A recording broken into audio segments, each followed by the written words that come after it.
lo pelle perilo che berthaka we no ta the you the nyo ne po hu khaya ne mu ya ne si ne ke te ya tu ya me ke ne le de su pwa ga o no de te sa ki ne de ya ne me po mu la lo ni ya ne te to ki do ne ta lo me po me la sa ta ke tu ta da ye na ta ple le li ke tu ke su nu ye te ga ye se mu la ne ke puede do ta ku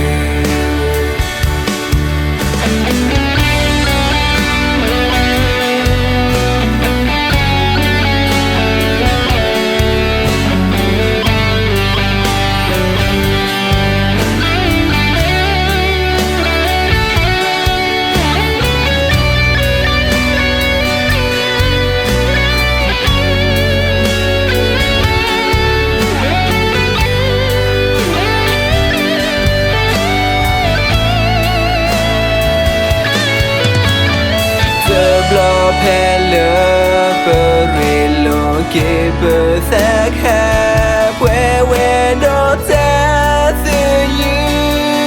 the nyo ne po hu khaya ne mu ya ne si ne ke te ya tu ya me ke ne le de su pwa ga o no de te sa ki ne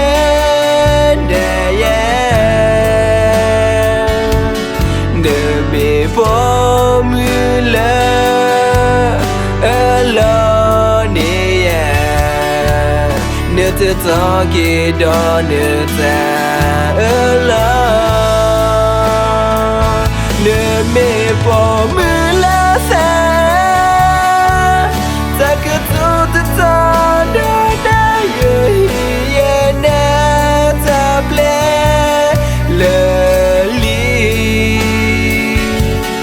ke tu ke su nu ye te ga ye se mu la ne ke puede do ta ku ne me po me la sa ta ke tu ta da ye na ta ple le li ke tu ke su nu ye te ga ye se mu la ne ke puede do ta ku ye se mu la ne ke puede do ta ku